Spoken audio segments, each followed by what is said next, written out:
भारत आणि पाकिस्तान यांच्यातील तणाव पुन्हा एकदा चर्चेचा विषय ठरलाय।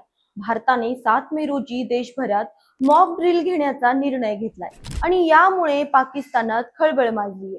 ही मॉक ड्रिल म्हणजे युद्धजन्य परिस्थितीत नागरिकांनी काय करावं याची तयारी। पण भारताच्या या तयारीने पाकिस्तानच्या पंतप्रधानांपासून ते संसदेपर्यंत सगळ्यांची झोप उडाली। नमस्कार, मी अंजली आपलं स्वागत करते पोलखोल मध्ये। 7 मे रोजी भारतातील 244 जिल्ह्यांमध्ये एक अभूतपूर्व मॉक ड्रिल होणार आहे। या मॉक ड्रिल मध्ये एअर रेड वॉर्निंग सायरन वाजवले जाणार, ब्लॅकआउट केले जाणार आणि युद्ध काळात नागरिकांनी कशी काळजी घ्यावी याची माहिती दिली जाणार। म्हणजे जर खरोखर युद्ध झालं तर आपण कसं सुरक्षित राहू शकतो याची रंगीत तालीम। केंद्रीय गृह मंत्रालयाने दिलेल्या आदेशानुसार ही मॉक ड्रिल म्हणजे जनजागृतीचा एक भाग आहे। पण या तयारीने शेजारच्या पाकिस्तानात मात्र घबराहट पसरली आहे।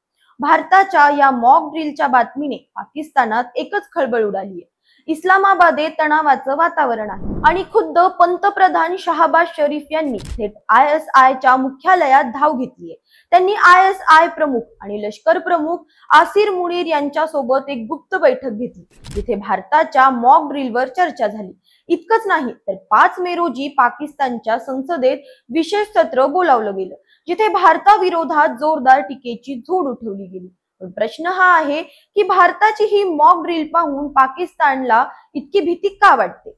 7 मे रोजी भारतात मॉक ड्रिलच्या निमित्ताने देशभरात युद्धजन्य परिस्थितीचं चित्रण केलं जाणार आहे। सायरन वाजणार, ब्लॅकआउट होणार आणि नागरिकांना सुरक्षित ठिकाणी कसं जायचं, काय सावधगिरी बाळगायची याची माहिती दिली जाणार। ही मॉक ड्रिल म्हणजे भारताची तयारी किती चोख आहे हे दाखवण्याचा एक भाग आहे। पण यामुळे पाकिस्तानात चिंता का वाढली?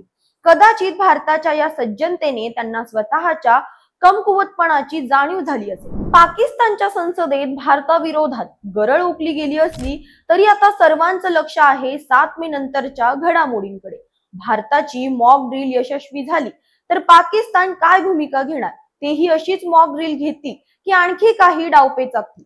शहबाज शरीफ आणि त्यांच्या लष्कर प्रमुखांच्या बैठकीत नेमकं काय ठरलं याची उत्सुकता सगळ्यांना आहे। पण एक गोष्ट मात्र नक्की, भारताच्या या मॉक ड्रिलने पाकिस्तानला चांगलंच जागं केलं। भारताची ही मॉक ड्रिल केवळ जनजागृतीपुरती मर्यादित आहे की यामागे काही मोठा डाव आहे? युद्धाची कोणतीही शक्यता नसताना भारताने अशी तयारी का केली आणि त्यामुळे पाकिस्तानला इतकं टेन्शन का आलं? या सगळ्या प्रश्नांची उत्तरं 7 मे नंतरच मिळतील। पण एक गोष्ट स्पष्ट आहे, भारताने आपली ताकद आणि तयारी दाखवून पाकिस्तानला चांगलाच धक्का दिला। 7 मे रोजी भारतात होणारी ही मॉक ड्रिल आणि त्यामुळे पाकिस्तानात उडालेली खळबळ, यावर तुमचं काय मत आहे? ही मॉक ड्रिल म्हणजे भारताची सज्जता की डिप्लोमॅटिक मास्टर स्ट्रोक? तुमच्या प्रतिक्रिया कमेंट मध्ये नक्की कळवा। अशाच माहितीपूर्वक व्हिडिओसाठी आमच्या चॅनलला लाईक, सबस्क्राईब आणि शेअर करा।